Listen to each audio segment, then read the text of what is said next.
इस वक्त हम दिल्ली के एम्स के बाहर मौजूद हैं और यहाँ पर हड़ताल डॉक्टर्स की लगातार कई दिनों से चल रही है। हड़ताल का असर मरीजों पर भी, लेकिन आखिर डॉक्टर हड़ताल पर क्यों हैं? उनकी जो मांग है वो सीपीए को लेकर है, सेंट्रल प्रोटेक्शन एक्ट को लेकर है और सबसे बड़ी बात यह हड़ताल हो रही है कोलकाता में आरजीकर मेडिकल कॉलेज में महिला डॉक्टर के साथ दरिंदगी और हत्या के मामले में।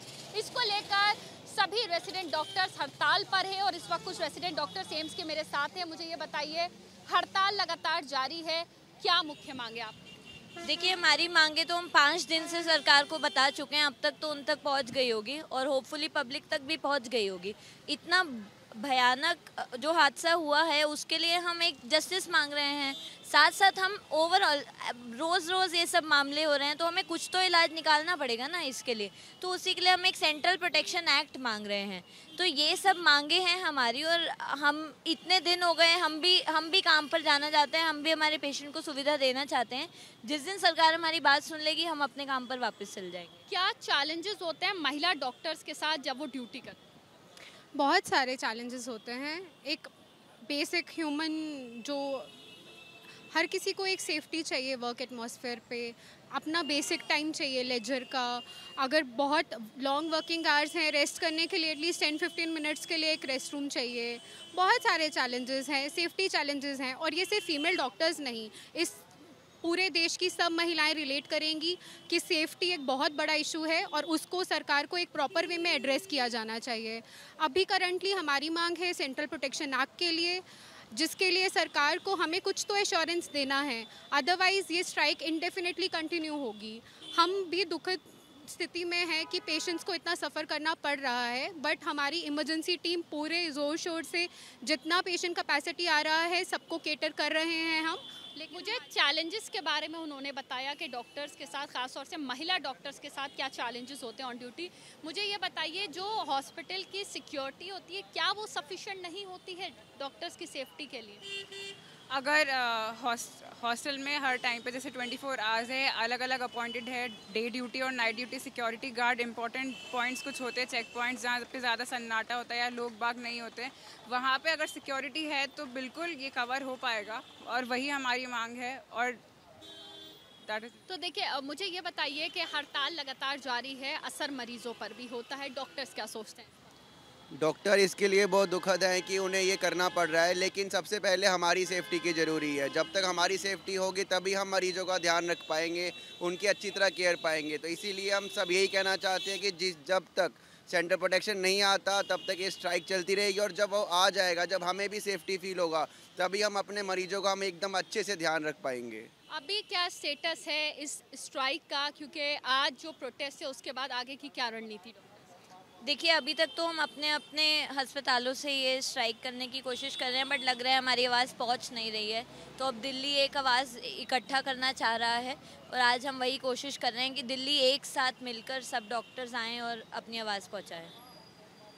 ठीक है, तो देखिए, एक तरफ डॉक्टर्स हैं जो कि कह रहे हैं कि उनकी सेफ्टी और सिक्योरिटी बहुत ज़्यादा ज़रूरी है और उनको सेफ्टी सिक्योरिटी मिलेगी तो वो काम अच्छे से कर पाएंगे, सेफ सिक्योर इन्वायरमेंट में काम कर पाएंगे। तो दूसरी तरफ कुछ मरीज़ हैं, उन मरीज़ों से मैं बात करना चाहती हूँ कि अगर उन्होंने आज एम्स में दिखाया है तो आखिर आप क्या एम्स में दिखाने के लिए आई थी?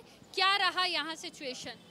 यहाँ तो सब कुछ बढ़िया है मैम, दिखाने में भी जो भी परेशानी है सब मसला हल हो जाता है। क्या इलाज में देरी वगैरह या डॉक्टरों की हड़ताल का कोई असर आपको देखने के लिए मिला? जी, मैं अपनी सास को लेके आई हुई थी, उन्हें भी दिखाई, फिर चली गई। सोचे सब बोलने लगे अभी डॉक्टर, बड़े बड़े डॉक्टर सब हड़ताल पे है, तो फिर मैं चली गई। डॉक्टरों की हड़ताल का असर मरीजों पर ज़रूर होता हुआ दिख रहा है। देखिए, पीछे जो हैं वो कुछ मरीज़ हैं, उनसे बात करते हैं यहाँ पर, क्योंकि अस्पताल के बाहर मरीज़ परेशान हाल दिख रहे हैं। मुझे ये बताइए कि आप जो हैं कब से यहाँ आई हुई हो और क्या समस्या है, क्या बताया गया आपको? मुझे आपकी मेरी पहले भी बात हुई है, मैं 9 बजे सुबह मॉर्निंग में आई हूँ, ठीक है। उन्होंने मुझे बोला है कि अभी आपको नेक्स्ट मंथ ही आना पड़ेगा, स्ट्राइक कब तक चलेगी वी डोंट नो, आप लोग टीवी देखते रहिएगा, अपडेट आपको मिलती रहेगी। आपने मुझे ये भी बताया था अभी कुछ देर पहले कि आप 1 साल से लगातार आ रही हैं, लेकिन सबसे ज़्यादा परेशानी आपको अब? यस, मेरे को सबसे ज़्यादा परेशानी आज के दिन हुई है, ठीक है। सुबह सुबह जब मैं आई हूँ 2 से 3 बार मैंने कंफर्म किया है कि मेरा आज अल्ट्रासाउंड प्लीज़ कर दीजिए, क्योंकि एक प्रॉपर डे होता है, एक साइकिल होती है हम लोग की वुमेंस की, तो उस साइकिल में क्योंकि फिर हम नहीं तो मुझे नेक्स्ट मंथ का पूरा वेट करना पड़ेगा। तो अगले महीने के लिए कहा गया। यस, जब वो मेरी साइकिल एक पूरी प्रॉपर कंप्लीट होगी तब आना पड़ेगा। ऐसी मैं नहीं, ऐसी इतनी परेशानी हड़ताल की वजह से मरीज बहुत ज़्यादा हो रही है। एज़ यू नो कि आप देख ही रहे हैं, भीड़ ही भीड़ है बहुत तरफ, चारों तरफ।